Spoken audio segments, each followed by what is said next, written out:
Boa noite a todos. É um enorme prazer estar aqui com vocês essa noite para esse nosso simpósio sobre as novas diretrizes de alergia alimentar.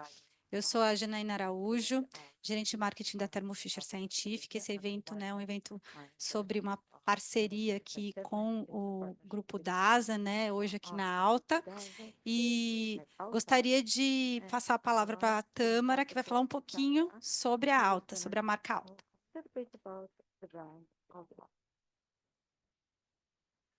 Olá, boa noite a todos. Sejam muito bem-vindos. Coloco aqui as palavras da Janaína. Eu vou apresentar para vocês aqui, falar um pouquinho sobre o Alta.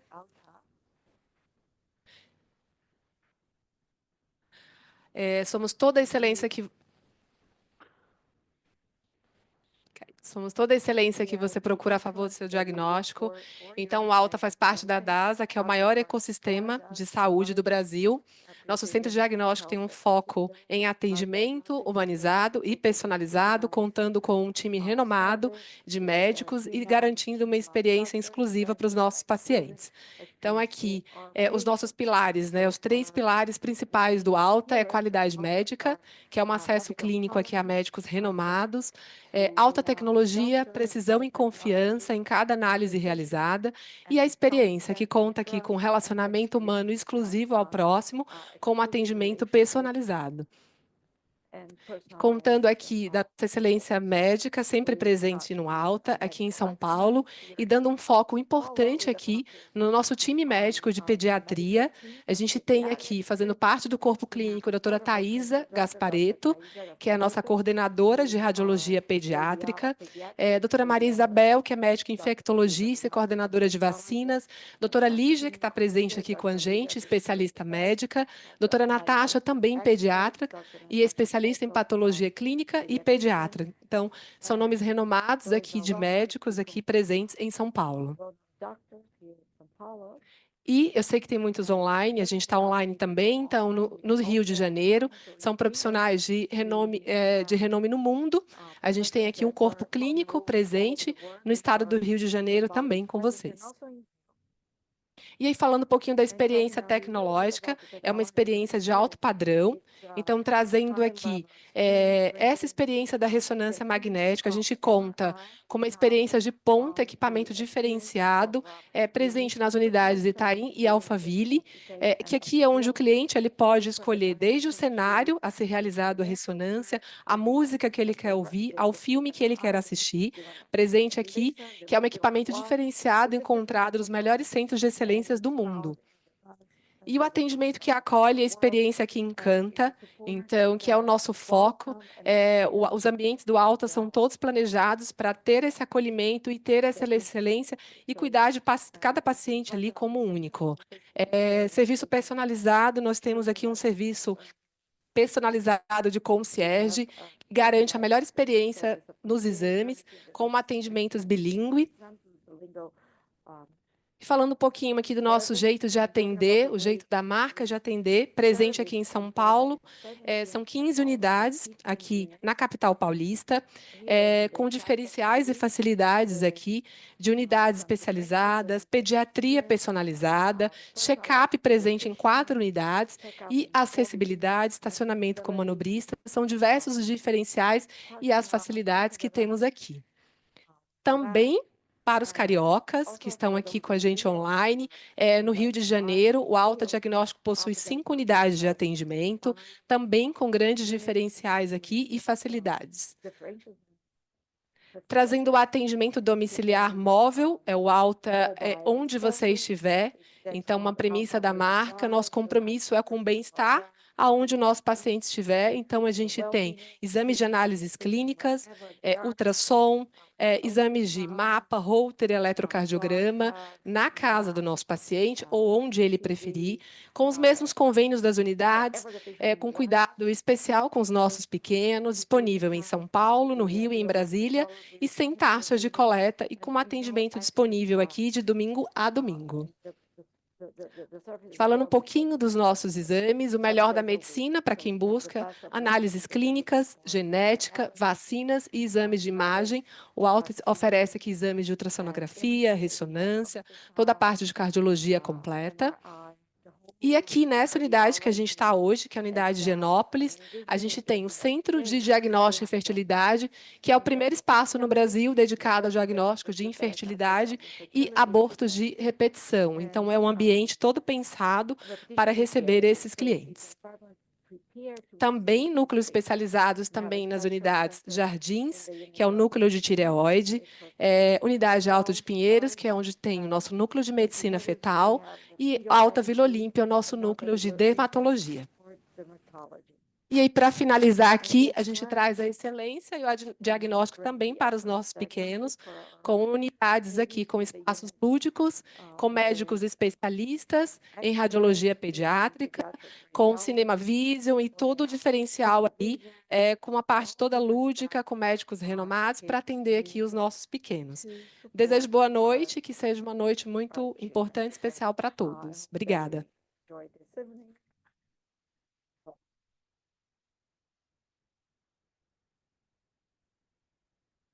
Bom, então eu queria agora apresentar o nosso palestrante, né, o Dr. Magnus Borys. O Dr. Magnus, ele é pediatra especializado em asma e alergia e diretor médico na Thermo Fisher desde 2002 e também professor de pediatria na Universidade de Uppsala, na Suíça, tá? Na Suécia, desculpa. Ele veio até nós aqui especialmente, né, para esse evento. E ele tem mais de 120 estudos publicados. Então, aproveitem. Estarei aqui também para ajudá-los com possíveis perguntas, tá? Eu vou ajudar aqui na tradução. Então, sintam-se à vontade pelo chat também, para quem está online e quiser fazer perguntas, a gente vai ter um tempo ao final da aula para responder. A ideia é que seja muito proveitosa para todos, tá bom? Dr. Magnus, please.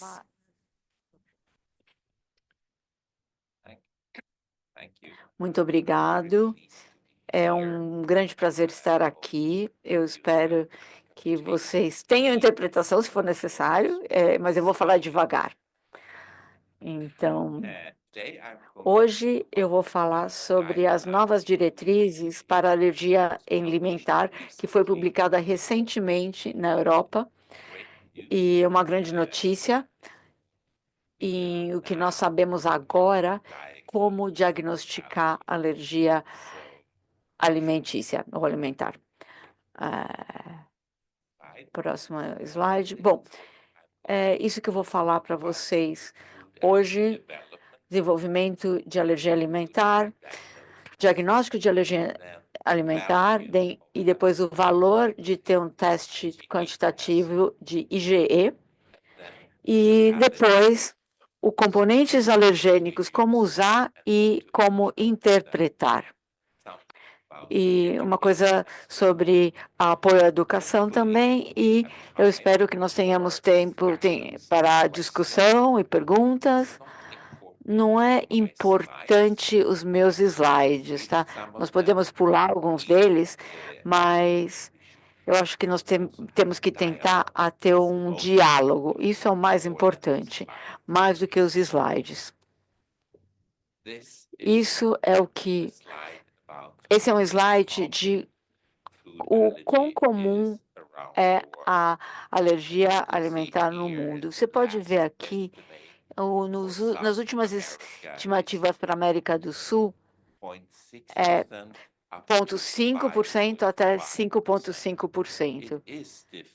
É difícil nós estimarmos a verdadeira prevalência, nós vamos discutir isso. Isso depende de como nós diagnosticamos, mas nós sabemos que ele é superdiagnosticado em muitos países. E esses são os alergênicos globais mais conhecidos, e são os mais importantes, tá? E é muito importante que nós identificamos esses 8 alergênicos, porque nós temos que, da maneira correta, rotular os alimentos nos nossos supermercados, nos nossos comércios. E, por exemplo, recentemente o gergelim foi adicionado nessa lista. Eu vou falar um pouco mais sobre o gergelim. Para tudo isso, para todos esses alimentos, nós também temos a ajuda de usar esses componentes alergênicos para reconhecer. Essa é a evolução da resposta alérgica. Uma criança pequena, ela normalmente é monossensibilizada, onde uma criança mais velha, ela tem o IgE, você tem um padrão diferente, um padrão sensibilizado. Para se tornar sensibilizado, você tem que estar exposto ao alergênico. Então, esse é um pré-requisito. Daí você começa a produzir o IgE, os anticorpos de IgE, e você então vira sensibilizado. E daí você pode desenvolver a doença alérgica. É importante reconhecer que estar sensibilizado ou ser sensível não quer dizer que você tenha doença alérgica. Esse é o truque. Pessoas acreditam que todas as alergias... Bom, alergia é uma coisa, uma disciplina fácil, entre aspas. Eu diria que é o oposto. É muito difícil, porque você tem que interpretar os resultados do IgE. Não é igual a você ter a doença, mas todos vocês sabem disso. Então, é uma coisa básica para vocês. O que nós sabemos hoje é que no mundo inteiro a alergia alimentar ela é super reportada, super relatada, porque muitos dos estudos estão baseados em perguntar para as pessoas ou para o paciente se eles têm uma reação alérgica, vocês têm uma ação a um halogênico. Não é a mesma coisa você ter uma verdadeira alergia alimentar. Os riscos, o risco aqui nessa maneira de diagnosticar, só perguntar para o paciente, é que você vai acabar super diagnosticando. Tantas pessoas no mundo inteiro estão evitando alguns alimentos em vão. Eles deveriam poder comer esses alimentos sem ter que evitar. E muitas coisas que são evitadas por questões de ansiedade ou uma super prescrição de epinefrina. Acho que vocês sabem disso também, claro. Entrando no diagnóstico, existem diretrizes no mundo inteiro, tá? E tem diretrizes brasileiras, estão as diretrizes suíças, suecas, alguns mais importantes são dos Estados Unidos, e você tem uma diretriz de 2010, e ela ainda é uma diretriz de 2010, a gente tem outra diretriz de 2022, do Galen, mas a maioria delas é da Academia Europeia, tá? Em 2023, a diretriz da gestão de IgE, ou de gestão de alergia alimentar, saiu. O ano passado, chegou o diagnóstico, diretriz de diagnóstico, e do Alexandre Santos.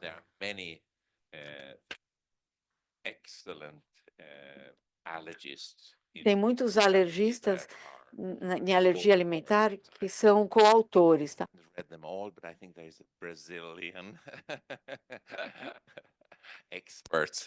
Os brasileiros são especialistas nesse artigo e foram discutidos muitas vezes. É uma honra para mim apresentar parte disso para vocês hoje. E a base aqui da diagnóstico de alergia alimentar, desse trabalho diagnóstico, é histórico clínico, tá? Nós sabemos, claro, que é muito importante perguntar para o paciente a que eles reagem.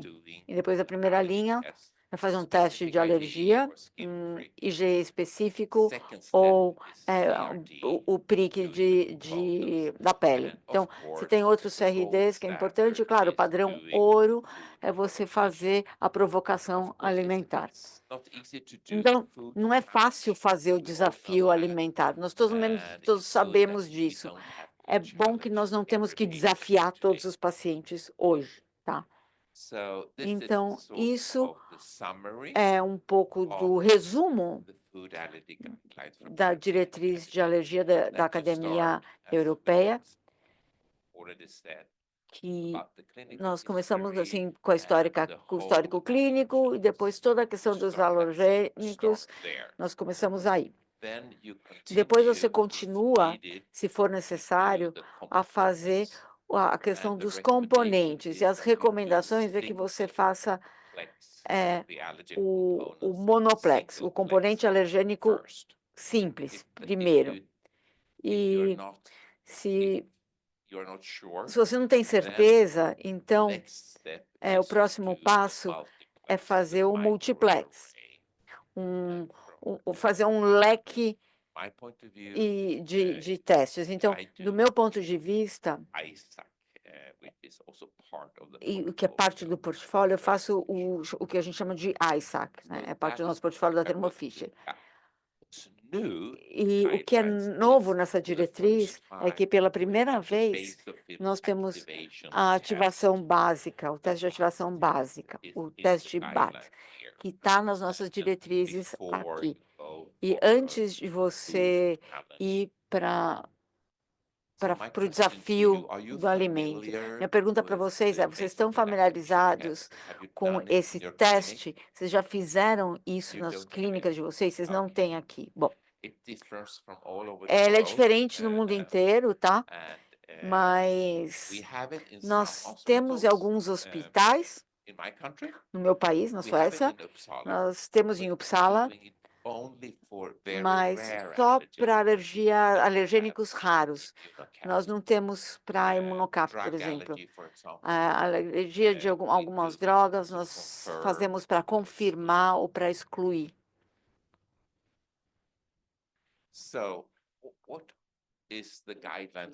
O que diz a diretriz com relação aos componentes? A diretriz diz que você deve usar o componente AH2, o CORA14, o ANA3, o SESI1 para amendoim, amêndoas, avelãs, castanha de caju e gergelim. Eu vou falar mais sobre isso depois e a gente vai discutir. O que eu acho que é muito importante, sendo um pediatra, é que você deve reavaliar com o tempo para entender se a tolerância é desenvolvida ou não. Isso não tem sido muito comum nas diretrizes de alergia alimentar, e nós temos que ressaltar que nós temos que reavaliar um IgE específico para ovos, leite, por exemplo. Isso tem que estar na diretriz, isso é muito importante.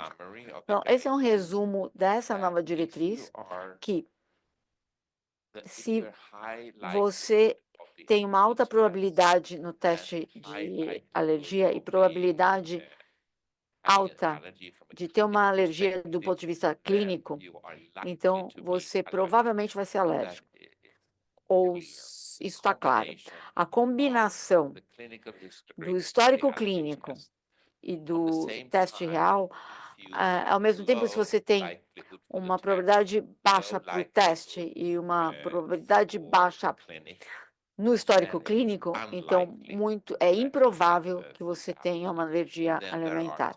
E aí existem algumas combinações. Todos nós sabemos das diferentes combinações, porque normalmente é o que está causando dor de cabeça para vocês, são as combinações. Então, você pode fazer os componentes, claro, passar pelo curso dos componentes, né? Bom, o que eu gosto na minha clínica, né, na minha prática, porque eu ainda tem uma prática, tem uma clínica, um consultório de pediatria, é testar quantitativamente. Você pode confiar nos resultados. E o problema é, existem muitos fatores que estão por trás do nível do IgE. A idade é um dos fatores a considerar, o grau de atopia, o tipo de alergênico e a carga de alergênico, e uma combinação dos sintomas anteriores e das concentrações dos IgEs, mas nós sabemos agora que a maior concentração dos IgEs, dos anticorpos de IgEs, mais alto é o risco de ter uma alergia alimentar sintomática. Mais do que 25 anos atrás, o professor Hugh Sampson do Monte Sinai, ele chegou com uma decisão muito específica para tomada de decisão, tá? Acho que vocês já conhecem esses tempos. Isso foi feito em crianças americanas e eu acho que ele foi bastante útil para o médico para saber no momento qual que é o ponto de decisão, quando você precisa, o que você precisa fazer para não fazer esse desafio da comida, por exemplo. 6 unidades por quilo de UnoCap. Normalmente você vai ter uma alergia a ovo. Então, quilos UAL. Então, essa é a população americana. Houve muitas publicações, muitos estudos, porque isso tudo pode variar dependendo da população que você está estudando. Eu vejo muitos de vocês balançando a cabeça, porque essa não é a verdade absoluta. E nós entendemos isso, que depende da criança e do paciente que você está estudando, mas eles ainda estão direcionando em como atuar. Então, agora, com a diretriz da Academia Europeia, eles tentaram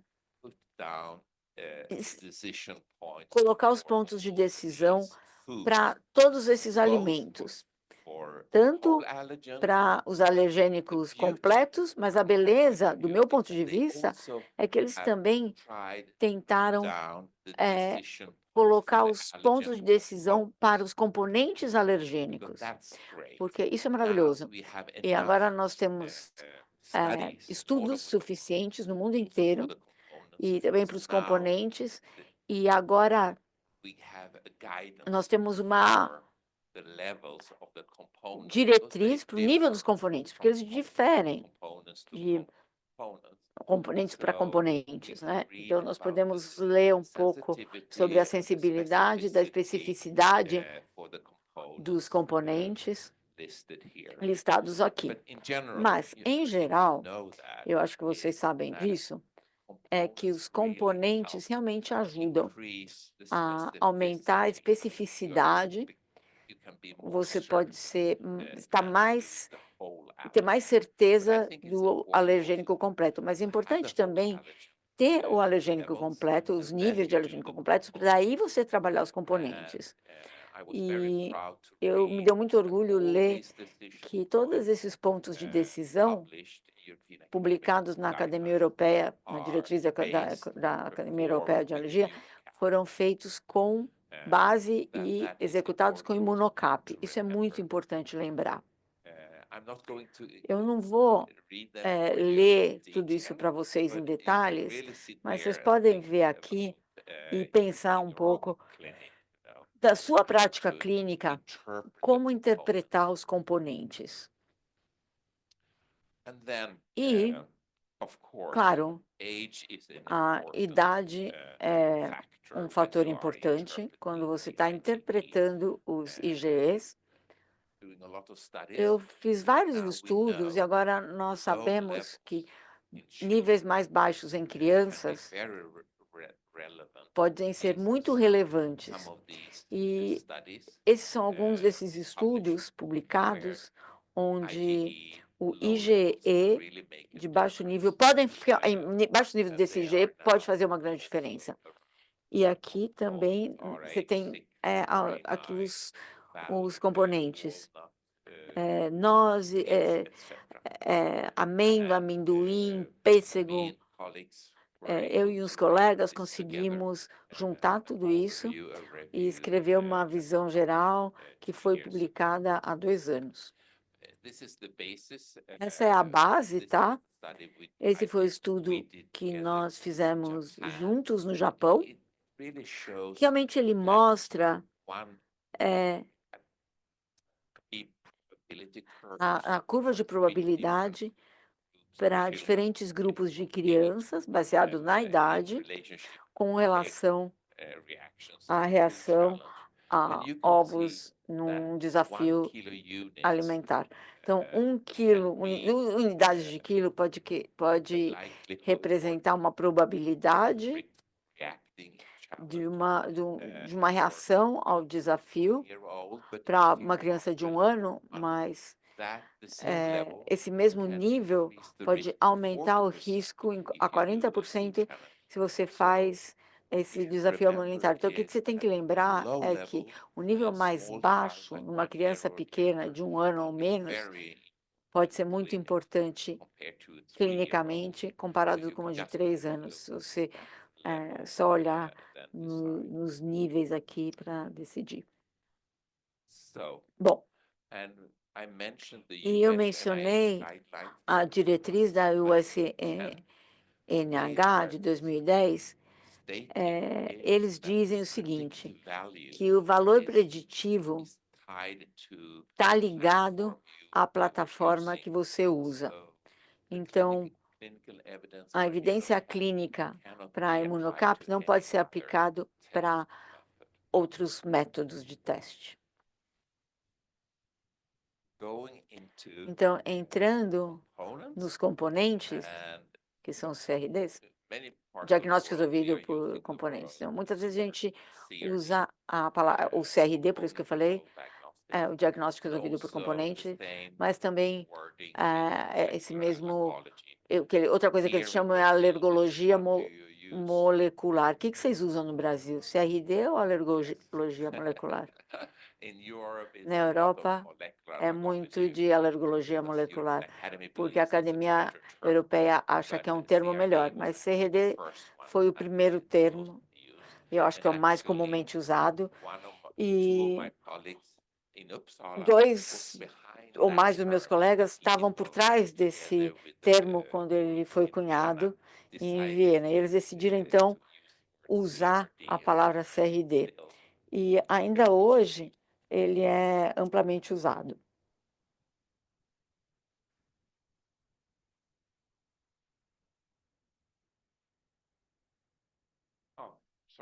Bom, agora um caso para a gente, um caso relaxante, porque esse foi um caso de um menino que estava comendo carne de crocodilo. Foi o primeiro caso na Suécia. Vocês têm crocodilo jacaré aqui, né? Tem. Vocês já viram um caso?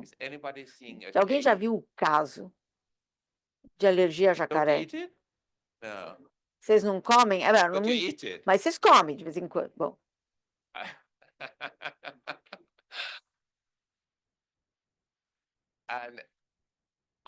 E, na verdade, a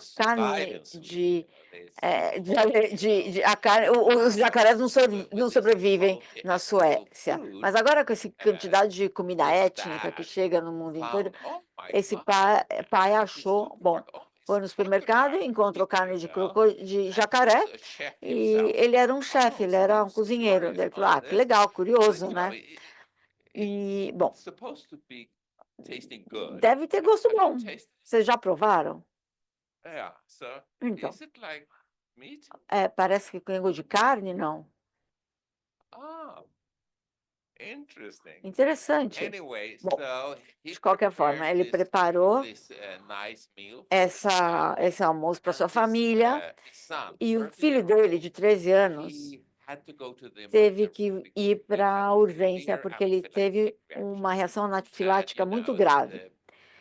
Então, o alergista pediátrico de plantão ficou chocado, porque ele nunca tinha ouvido falar disso, né? Por trás disso é que essa criança, que ele tinha sido diagnosticado com alergia a frango. Eu falei, mano, isso aqui não é frango, é jacaré, não tem nada a ver uma com a outra. Como é que isso aconteceu? Então, os pesquisadores resolveram entrar mais a fundo. Por que que isso aconteceu?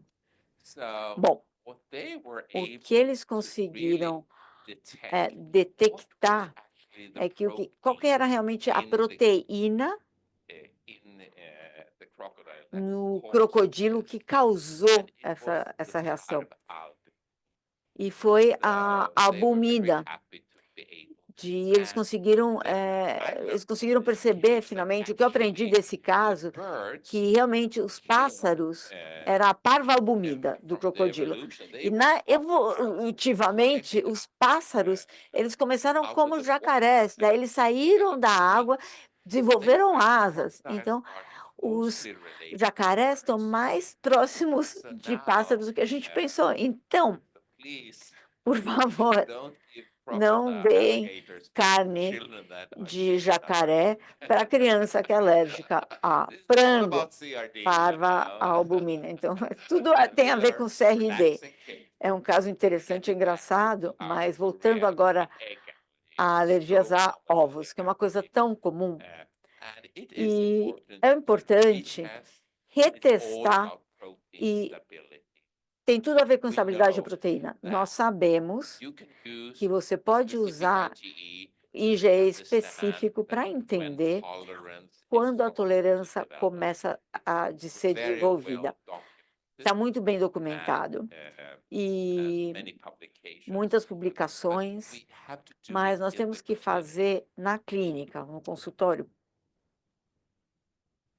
Então, esse é um caso, tá? Para enfatizar o valor de retestar.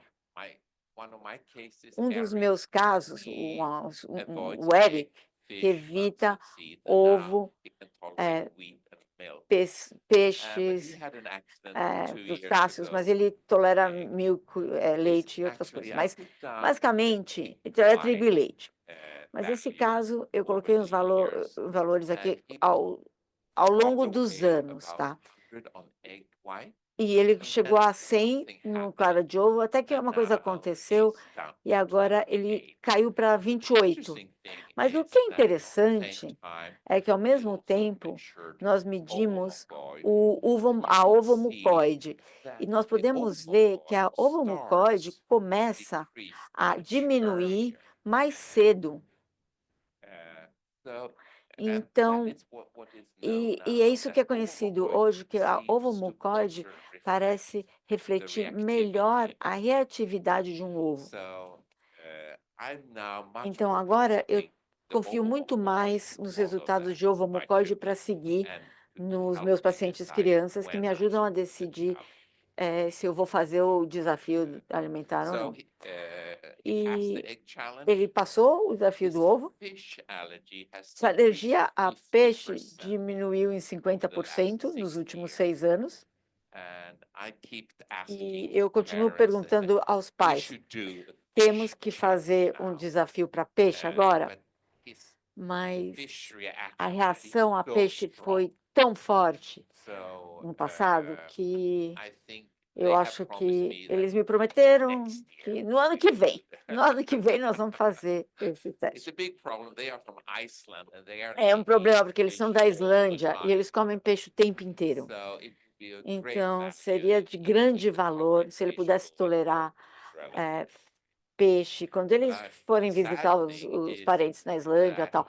Mas o que é triste é que eles têm um aumento do nível de IgE para amendoim, gergelim e nozes, em geral. Eu acho que ele nunca vai se tornar tolerante a isso, mas você nunca sabe. Não vou te contar a história de ovos da questão do ovo mucoide para ovo cozido ou não, né? Mas vocês sabem disso. Então, entrando na alergia a nozes, porque esse é o tema quente, o hot topic em componentes agora. Eu diria que a história do amendoim, bom, nós temos um conhecimento, um entendimento, ou pelo menos a gente acha que nós temos um entendimento completo. Avelã, nozes, castanha e castanha de caju.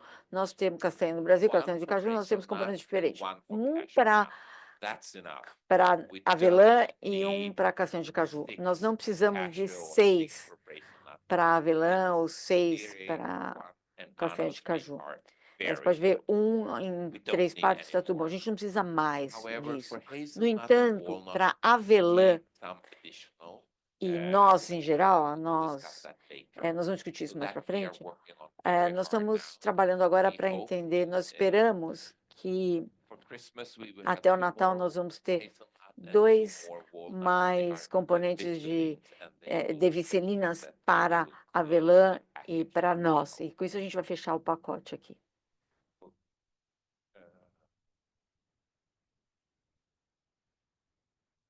Bom, com as nozes em geral, tem muito essa questão da sensibilização primária versus a reatividade cruzada.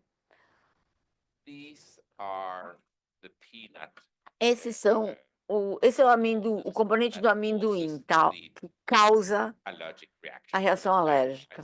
Esses são os malvados. Alguns estão batendo na cabeça, estão familiarizados, 24 deles, 1, 2, 3 e 6.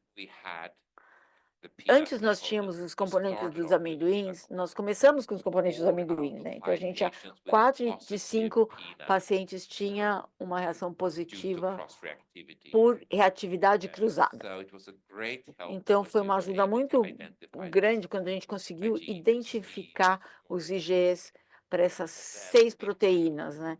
E aí nós temos alguns marcadores para as reatividades cruzadas. Nós achávamos que eram 17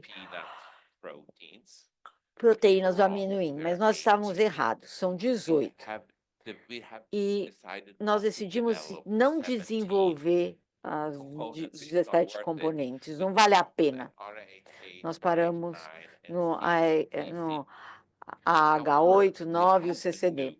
Bom, nós temos um novo componente, mas não é para uso comercial, é para pesquisa. E esse componente é o AH18. Por que nós temos? Porque nós desenvolvemos isso como para pesquisa apenas. Porque nós estamos trabalhando de perto com um grande laboratório nos Estados Unidos que trabalha com os componentes. Então, eles têm os nossos 6 componentes de amendoim. Eles estavam reclamando, falando, olha, nós vimos pacientes que são positivos para amendoim, negativo nos 6 componentes que você está me dando. Tem alguma coisa errada aqui, falta alguma coisa. Ele falou, não, 6 é o suficiente. Não se preocupe. Mas esse médico no LabCorp, esse laboratório, falou, não, você tem que descobrir. Eu falei, não é relevantemente do ponto de vista clínico, para com isso. E ele falou, não, eu vou coletar esses pacientes, todos os Estados Unidos, que deram negativo para o 6 e positivo para amendoim. Daí você analisa, você me conta. Aí ele viu 150 pacientes, 160 pacientes, mas é grande, mas os Estados Unidos é um país grande, né? E a gente prometeu analisá-los. Nós somos os líderes mundiais em componentes. Nós percebemos que ele tinha razão, que ele estava certo, faltava alguma coisa. Era o número 18. Então, é chamado ciclofilina, parece com a ciclosporina, por isso tem esse nome, mas ele é presente em amendoim, em outras coisas, né, que a gente não conhecia. E, na verdade, nós aplicamos para a Organização Mundial da Saúde, a gente fala que a gente acha que é um alergênico que falta, então eles deram ok, eles deram o ok para dar o número 18. Nós decidimos, então, ter um produto para pesquisa apenas. Eu não acho que nós vamos ter como um produto, mas eu já errei antes, né? Então, sabe como é que é? Então, essa é a história. Eu não acho que nós vamos descobrir mais componentes de amendoim. Tem tantos outros componentes que nós precisamos, por exemplo, de amêndoas. Nós estamos brigando com a questão da amêndoa. Nós sabemos que existem PR10 na amêndoa, que tem LT, mas a gente não sabe, e nós não conseguimos encontrar uma proteína que é alergênica. Na minha clínica, eu nunca vi uma alergia, verdadeira alergia à amêndoa. Vocês já viram isso? Uma alergia à amêndoa verdadeira. Você já viu? Depois, eu espero que tivesse dezenas para poder estudar. Talvez não seja um alergênico aí, talvez seja uma reatividade cruzada. Mas causou um problema, porque existem casos de positivos, né, quando a gente faz isso. Então, essa é a rampa de risco, tá? Vocês sabem que você só é positivo com CCD, proficilina, você tem uma taxa muito baixa comparado quando você é positivo para proteína armazenada. Então, me interrompa, por favor, se vocês tiverem comentários, perguntas. Bom, o que acontece com a árvore das nozes no mundo? Nós assumimos mais e mais árvores de amendoim. E isso porque eu acho que é estilo de vida. Você não deve comer doce, bala. Então, na frente da TV, você come nozes. Ou fruto seco, sei lá. Minha família faz isso, adora castanha do caju. O consumo aumentou no mundo inteiro. Os japoneses são fantásticos em documentar. Os registros deles são maravilhosos. E eles viram que em 4 anos o número de casos de anafiláticos de árvores de nozes aumentou muito nos últimos 4 anos. Eles documentaram também que essas crianças que reagem a árvores de nozes, estou falando de árvores de nozes, são nozes em geral, né? Então, 2 anos, 3 anos, eles vão para o hospital. Isso é uma coisa que não se via antes, porque nós estamos consumindo mais e mais nozes. Vocês já viram esse tipo de gráfico? Vocês já viram isso? Comentários?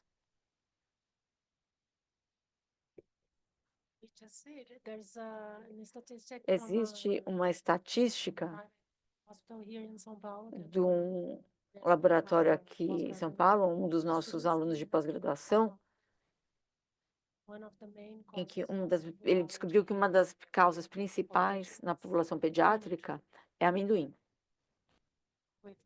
junto com leite e banana. Vocês deveriam documentar isso.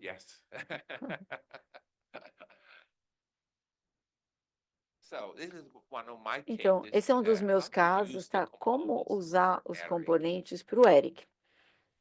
Ele tem 6 anos quando ele recebeu. Ele tinha esse pacotinho de frutos secos que tinha uva passa, amêndoa, avelã e castanha de caju. Ele não tinha aparecido com alergia antes, talvez pólen. E ele teve uma reação anafilática. Ele foi levado para a emergência. Ele recebeu esteroides, corticosteroides, antihistamínicos e recuperou, o que foi bom. Mas qual foi a causa disso? Esse é o padrão de imunocap.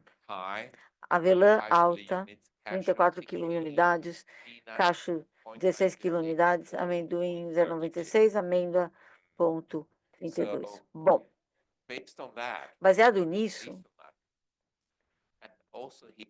ele também tinha uma questão hereditária. Ele teve alergia a milho, leite na infância, a mãe era alérgica a amendoim e avelã. E ele falou, eu sabia que era avelã, sabia. Eu falei, tá bom. Tudo bem, a mãe está sempre certo, né? Certo, as mães. Então, eu não tinha muita certeza. Agora, o que está na literatura, na diretriz e nas revisões também, é que esses testes para o CORA 14, CORA 9, já 1, ano 3, são importantes no diagnóstico de alergia, em termos de especificidade. Então, Eric, ele tinha 16 quilunidades. Isso é muito? Sim. Para castanha de caju, é alto. Teve vários estudos em castanha de caju, na Alemanha, no Japão. Alguma coisa está acontecendo aqui, mas bom. Grécia e com a ANA 03, e todos com excelente especificidade e sensibilidade para várias áreas dessa curva. Parece que é um bom marcador, muito bom.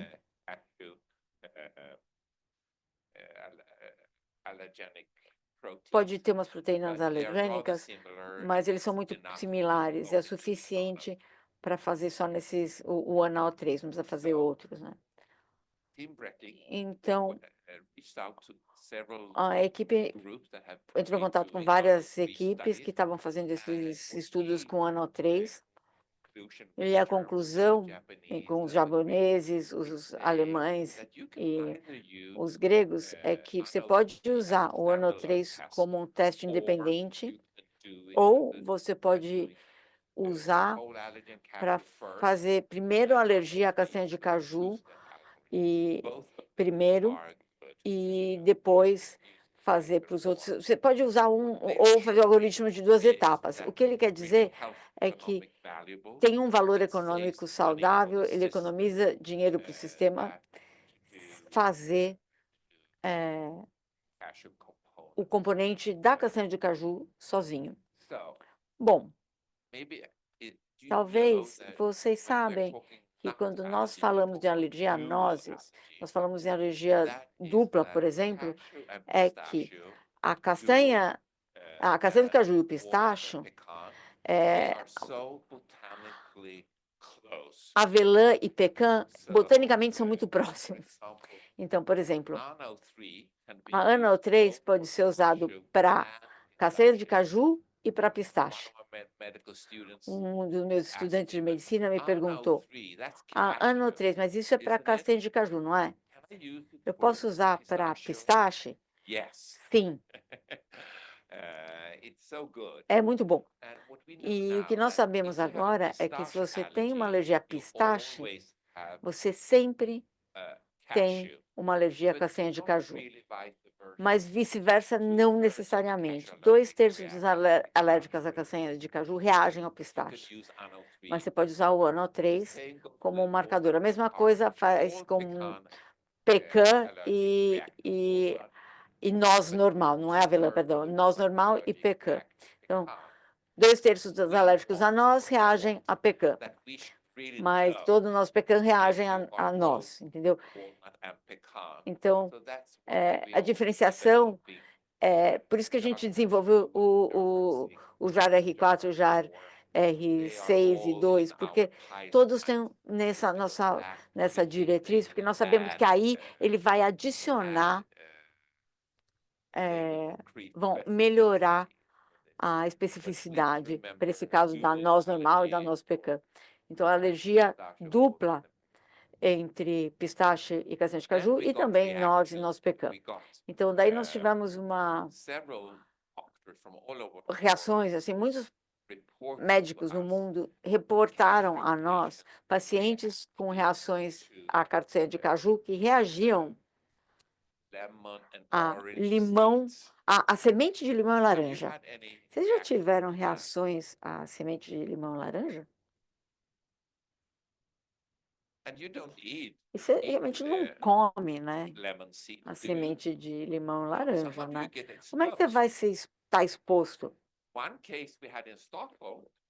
Um caso em Estocolmo era uma criança que estava mastigando as sementes. Então, ele tinha alergia à semente de caju e mastigava a semente e foi exposto. Então, semente de limão e de laranja tem uma determinada albumina. Nós temos a albumina dos dois S. Então, por exemplo, a gente tinha um adulto que estava tomando gin tônica. Ele foi exposto à semente de limão quando ele estava tomando gin tônica numa sexta-feira à noite. Teve uma reação anafilática. Também, se você compra suco de laranja ou de limão barato, ou seja, quando vai para o liquidificador, eles não se importam se tem semente ou não, joga tudo lá. Então, é uma segunda maneira de se expor a essas sementes. Na verdade, o grupo da Grécia, os Salavsaviancos, e o grupo da Turquia documentaram que eles tinham essas albuminas de 2S muito similar em limão, por exemplo, né? E isso foi uma novidade para nós. Na verdade, eu comecei a falar com os pais que tinham, como o Eric, né, que tinham filhos com casos severos de alergia à castanha de caju. Então, esse alergênico que seu filho reage, ele está nas sementes, porque algumas crianças mastigam essas sementes. Os adultos não, né? Bom, acho que não, mas você nunca sabe. Mas não foi novidade para mim. Bom, e as maneiras de fazer uma previsão de alergias a nozes? Um estudo da árvore de nozes, de alergias de árvores de nozes em crianças na Austrália, eles viram que uma criança, quando tem 1 ano de idade na Austrália, a alergia a nozes em geral é incomum. Mas, se você é alérgico a amendoim ou a ovos, 41% desses de 1 ano tinham IgE para nozes, para castanha de caju, perdão, apesar deles não ter alergia, não ter sintomas. E se eles fazem o exame aos 6 anos de idade, se você teve o IgE com 1 ano de idade, então 40% eram alérgicos a castanha de caju aos 6 anos de idade. Então, ter um IgE, a castanha de caju, quando você tem 1 ano, mesmo sem ter sintomas, você está em risco de desenvolver uma alergia, se o processo começar.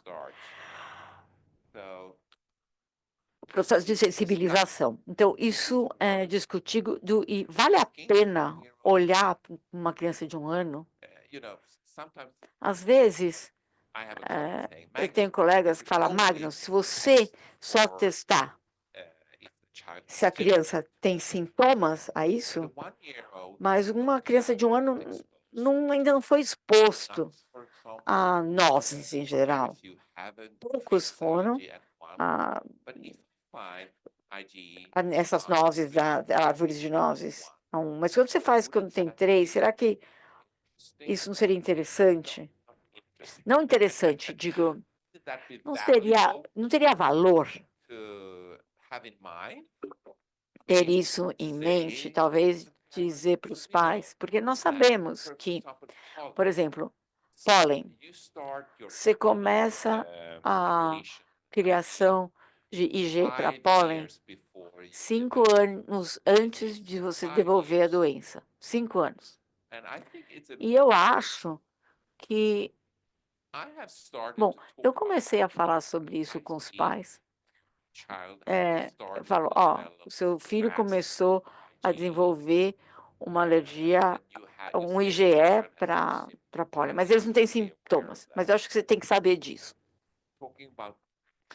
Falar sobre o que a gente chama de árvores de nozes, ou nozes em geral, eu teria cuidado para uma criança que tem IgE, para castanha do caju, amendoim, quando tem 1 ano, 2 anos, ou até...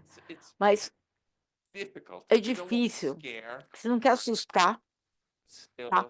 Mas, ao mesmo tempo, nós temos que olhar aos dados, se vale a pena informar os pais, porque a ideia é a informação. Então, vamos deixar o Eric aqui, por enquanto. Em Uppsala também nós fizemos estudos. Se você tem um IgE para a proteína acumulada em amendoim, ele está associado à inflamação respiratória ou sistêmica, mesmo em pessoas não asmáticas. Então, me parece, se você tem IgE, as proteínas dessas proteínas armazenadas tem um risco do desenvolvimento de asma. Bom, finalmente, e o que evitar, primeiro de tudo, para o Eric, tá? Primeiro de tudo, a avelã. Por que ele tem um IgE tão alto para avelã? É que ele tinha a alergia a birch, que é uma árvore, né? Core 1, o 1 foi 46, Core 9 e 14 foi negativo. Então, eu falei para a Meg que estava muito feliz, seu filho não tem alergia a avelã, mas se ele come muita Nutella durante uma determinada época do ano que tem bétula, que é o birch, ele pode ter uma reação. Então, alergia a castanha de caju é mais importante e mais perigosa. As diretrizes, quando eu fui treinado estudei como alergista há 30 anos atrás, se você reagir a uma noz, você tem que evitar todas as outras nozes. Isso já não é verdade.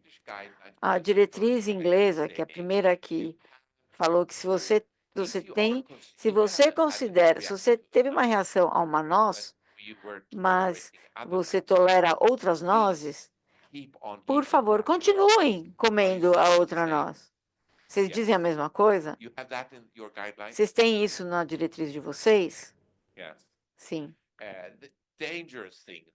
O que é perigoso nós estamos vendo nas escolas, se eles vão no restaurante, eles sempre falam de eu sou alérgico a nozes. Porque muitas pessoas, pelo menos no meu país, eles não sabem a diferença entre uma noz pecan, uma noz normal e uma avelã. Então, esse é o perigo. Então, principalmente quando você está num ambiente de um restaurante, por favor, digam que você é alérgico a nozes em geral. Não fala que eu só sou alérgico a castanha de caju. Isso pode ser perigoso. O Eric tem risco de uma reação grave. Ele é monossensibilizado a castanha de caju e pistache, que é uma condição muito séria. E ele tem que saber que ele está em risco a uma reação anafilática se ele for exposto. Nós identificamos o tipo de noz e ele precisa ter a prescrição de adrenalina para ele, está na mão. E, bom, gergelim. Chegamos ao gergelim. Essa é uma criança, a Natasha. Ela é do Reino Unido. Ela tinha uma alergia grave para leite e gergelim. Então, ela sempre checava os rótulos. Ela comprou uma baguete preparada em casa, onde não mencionava que tinha gergelim. O que aconteceu foi que ela morreu. porque não tinha nada no rótulo dizendo que tinha gergelim. Eu acho que ela até perguntou. Então, agora existe uma lei no Reino Unido que se chama a Law Natasha, que diz que todos os alimentos pré-empacotados têm que ter itemização dos ingredientes. É só um exemplo da importância de você ter as etiquetas, os rótulos das comidas, porque isso parece que aumenta no mundo inteiro a alergia a gergelim. Não é uma noz, mas é relacionado proximamente, porque o sésamo 1, que é uma albumina 2S, do AR2, ela é uma sequência idêntica em 44%, e tem uma relação mais próxima à castanha do caju, a ONA3, que é 51%. Então, o halogênico principal no argergelim é o césio-1, é uma proteína armazenada, não é afetada no processamento de alimentos. A gravidade clínica é muito útil para medir o césio-1. Não está disponível ainda. Eu fiquei chocado que não existe aqui, porque o FDA americano, quando nós aplicamos para aprovação nos Estados Unidos, a FDA americana, infelizmente, agora a FDA está fechando, por causa do que está acontecendo nos Estados Unidos. Mas, bom, normalmente demora, e nós temos que ir até lá, argumentar o nosso caso, aceitar os componentes, mas o CES-EU, CES-1, EU1, na verdade chama, nós não tivemos uma aprovação, já foi aprovado pela FDA americana, mas ainda foi publicado só um artigo, no Japão, de CES-1, é muito melhor para aumentar a especificidade, 86% de especificidade comparado com o halogênico completo, 48%. O Monte Sinai já mostrou uma associação com o resultado nos desafios da comida, né? E um grupo de Israel também fez uma coisa muito similar como o teste, que ele diz que o desempenho é quase tão bom como o teste do BAT. Então, a discussão agora é usar o teste multiplex adequadamente quando você usa o microRAIN, alguns médicos, quando parou, eles acharam que era uma coisa boa fazer uma triagem, né? Eles chamam de baixo para cima, abordagem de baixo para cima e comparado de cima para baixo. Durante a questão dos históricos clínicos e extrair os componentes depois. Então, agora, atualmente, no meu país, nós nunca fazemos essa triagem de um microarray, né, um microless. Mas muitas vezes você precisa ver o padrão completo, e é bom. Então, esse é um artigo da Itália, da Sociedade Italiana de Alergologia Pediátrica, que recomenda esse teste. Deve ser um teste de terceira linha e deve ser um especialista em alergia que vai prescrever esse teste. Você pode usar em casos complexos, é fantástico. Se você está trabalhando para uma anafilaxia idiopática ou polissensibilização, mas existe um risco com esse, que a gente chama desse leque, desse multiplex, né? Porque o paciente vai falar, isso e isso é positivo, então eles acreditam que essa é uma verdade verdadeira, apesar de eu tentar explicar para eles que eles podem consumir certos alimentos. Então, é uma discussão que é contínua, né? Mas, finalmente, nós não temos mais muito tempo, eu não vou cobrir isso aqui. Tem tantas coisas interessantes acontecendo em alimentos, em alergia alimentar, em termos de gestão Claro, nós sempre dissemos que nós temos que evitar. Se você não pode comer, evita. Isso todo mundo sabe. E agora, também, quando eu comecei a estudar para alergia, é esperar para você introduzir ovos e leite ou o que for na alimentação da criança. Agora é o oposto. Você faz uma introdução precoce. Vocês fazem isso aqui? Óleo imunoterapia. A gente faz isso aqui? OIT, mais ou menos.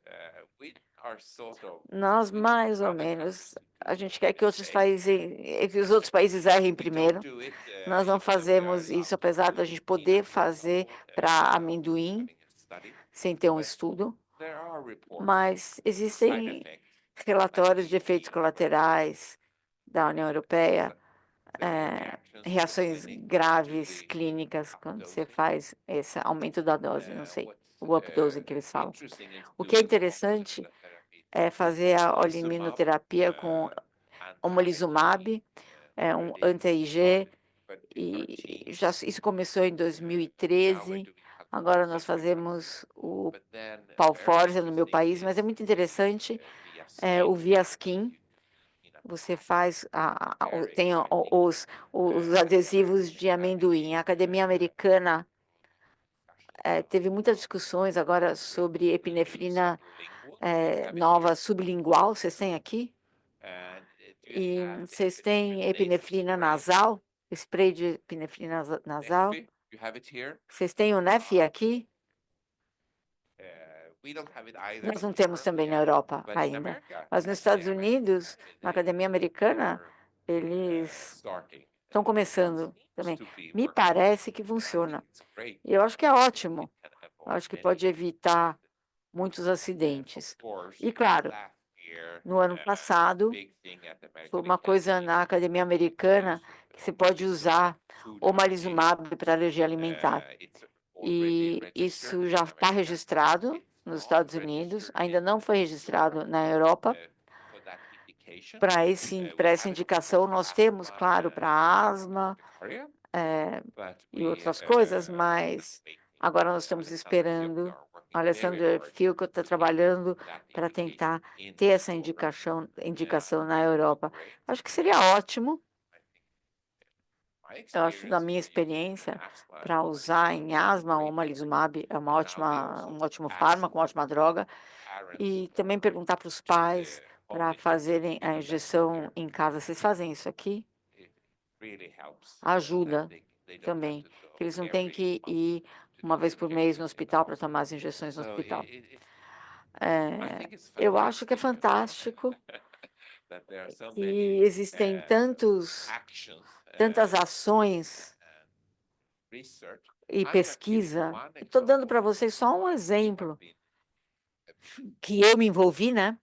Meu centro envolveu, é o IgG4, porque esse é o Viaskin.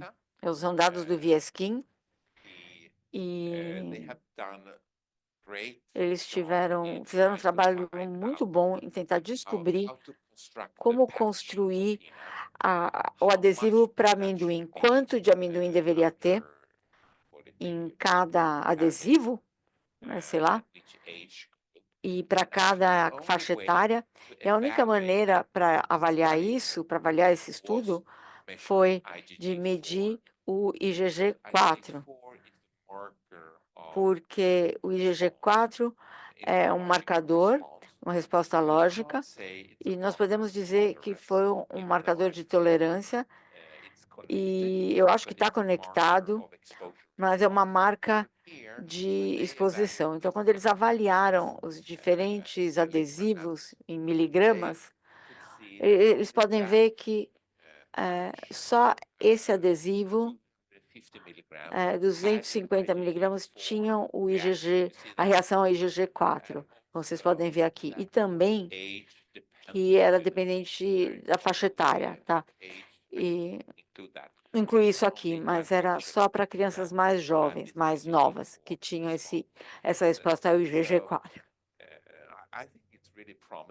Acho que é muito promissor, e eu acho que o IgG4 é um marcador muito promissor, E eu acho que o mais importante é medir para quando a gente faz diferentes tipos de imunoterapias, que você vê que existe uma resposta. Ou se existe nenhum IgG4, então tem alguma coisa errada. Não tem uma resposta, né? Então tem uma coisa errada. Claro que tem gente que acredita que existe um EOE estranho, eosinofílico esofagite, uma coisa assim, que quando eles examinam essas crianças, eles têm um IgG4 enorme. E eles acreditam que o EOE é um IgG4, não é IgE relacionado, é algum desses tem IgE, outro. É difícil usar o IgE como marcador para POE, mas o IgG4 parece que nós podemos explicar ainda, mas é uma coisa estranha que acontece. Então, agora nós já passamos um pouco do tempo. Me perdão, Janina, mas as pessoas ainda estão acordadas. Estou chocado. Então, o que eu sou responsável é que nós temos uma página web, um website que é independente da Thermo Fisher, ele é científico, e é uma enciclopédia de alergênicos. E é um capítulo para cada alergênio, e é um capítulo para CSI1, mas é sobre o alérgeno, o que é conhecido sobre ele, o IgE de cada um deles, mas não é relacionado a produtos, não é imunocap isso, imunocap o outro. Nós tentamos ter uma enciclopédia para os alergenos. Janina, por favor, comente sobre esse QR Code, se Na puder. verdade, o barcode que vocês veem aqui, vocês vão acessar uma lista com todos os alérgenos disponíveis. É uma lista interativa, e aí, ali tem o código e a descrição dos alérgenos e tem a lista completa, tá bom? Interativa. Essa enciclopédia que o Magnus comenta é uma enciclopédia que só tem em inglês, então ela não está disponível no site em português, mas também se alguém tiver interesse, a gente pode encaminhar, tá bom? Isso é tudo que tem disponível. Isso, todos os alérgenos registrados, tá? Aí, se não tiver disponível na rede DASA, a gente tem a doutora Lígia aqui, que tem implementado todos os alérgenos, né?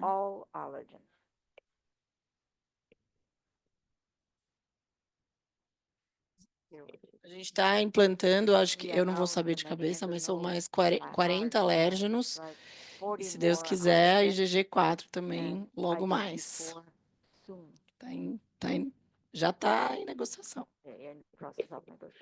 E Sesame One, vamos conversar. So, quantitative specific ID testing supports you in making decisions regarding diagnosis, prognosis, and De decisões com relação a diagnóstico, prognóstico e segmento. Então, muito obrigada. Pessoal, eu sei que a gente já passou um pouquinho do tempo previsto de aula, mas se vocês quiserem aproveitar para fazer alguma pergunta, eu posso ajudar aqui na tradução. Podem fazer em português, não tem problema.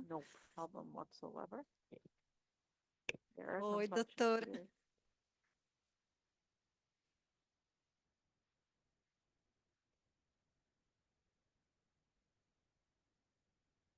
First of all, thank you very much for coming to Primeiro de tudo, muito obrigada por vir ao Brasil, estar conosco. E no momento da história do Eric, você fez eu pensar no seguinte: você acha que algum IgE específico positivo está mais relacionado a uma alergia verdadeira do que outras? Vamos pensar em nozes.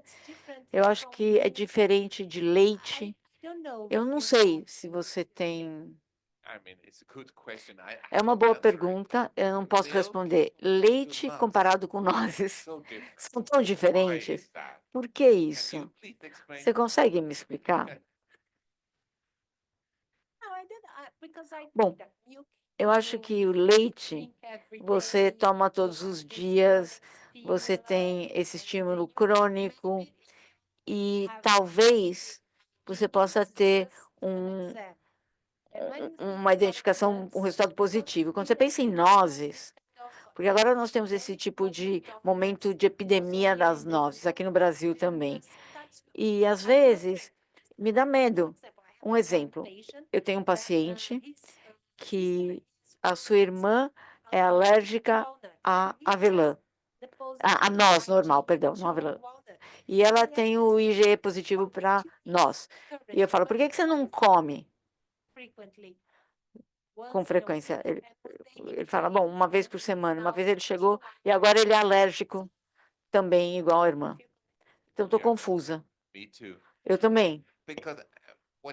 Porque o que se conhece no caso do leite, apesar de você ter o IgE, e se você vê que os níveis estão começando a diminuir, então você pode pressionar para o do leite mais cedo, pouco a pouco, quantidades pequenas. Isso aumenta a probabilidade de você se livrar disso. E não faça isso uma interrupção mensal, tem que ser contínua. Mas é tão interessante com relação a amendoim ou outros tipos de nozes comparados com leite ou ovos. Antes, você pode falar, bom, você pode se tornar tolerante a amendoim, por exemplo. Tem estudos que falam que 20% você pode se tornar tolerante. Mas eu não acreditava nesse 30%, eu achava que era só um mau diagnóstico. Mas agora, em diagnósticos modernos, eles estão mostrando que 30% pode se tornar tolerante a amendoim, intolerante a amendoim. Então, eles estão fazendo desafios o tempo inteiro. O que eles fizeram, tá? Por que esses 30%? Quem que eles são? Nós sabemos desde o início, o que eles usaram agora é o IgG4. Se você não começa a desenvolver, vamos ver, se você desenvolver o IgG4 ao amendoim, você se torna tolerante. Qualquer nível? Sim, é uma pesquisa e a gente pediu para esse professor apresentar na academia, porque é uma coisa fascinante, mas também a história, vocês conhecem a história do gato? Você pode ter um IgE muito grande ao gato e a família diz, bom, a minha criança não reage ao gato. Sabe, vocês já ouviram isso? Pacientes que... E às vezes você fala, não, você está brincando, não é verdade. E, bom, talvez a sua criança se tornou tolerante, sei lá, nós não podemos explicar isso. E, claro, o paciente está certo. Então, o que o Thomas Plasmilt falou, ele estava começando a trabalhar com alergia a gatos. E, bom, tem várias proteínas no gato. FeLD1, por exemplo, mas FeLD1 parece que não é tão importante quando se trata de tolerância, tá? Então, em vez disso, quando você desenvolve um IgE para o FeLD4, nós sabemos que esses estão relacionados à asma. E agora, nós temos uma explicação, porque é tão pequeno o FeLD4, tem muito FeLD1 na poeira, aí você desenvolve o IgE para isso, mas tem tão pouco FeLD4 que você não desenvolve o IgG4 a isso. Essa é uma explicação. Bom, mais ou menos o IgG4 é para tudo, não é tão fácil, mas você tem que ter o IgG4 no paciente para você saber por que esse paciente come amendoim, apesar de ele ter um IgE alto para amendoim. Então, tem tantas coisas mais que nós temos que aprender, e alguns de vocês já estão cansados, mas foi uma muito boa pergunta. Eu espero que eu gostaria de poder discutir mais. Alguma pergunta? Eu olhei no chat agora, não tinha uma pergunta também. Bom, então, queríamos agradecer mais uma vez a presença de todos, espero que tenham aproveitado, e nós teremos agora um coquetel aí disponível, se quiserem também aproveitar para interagir mais um pouco com o Dr. Magnus, nós vamos estar aqui, tá bom? Boa noite, muito obrigada.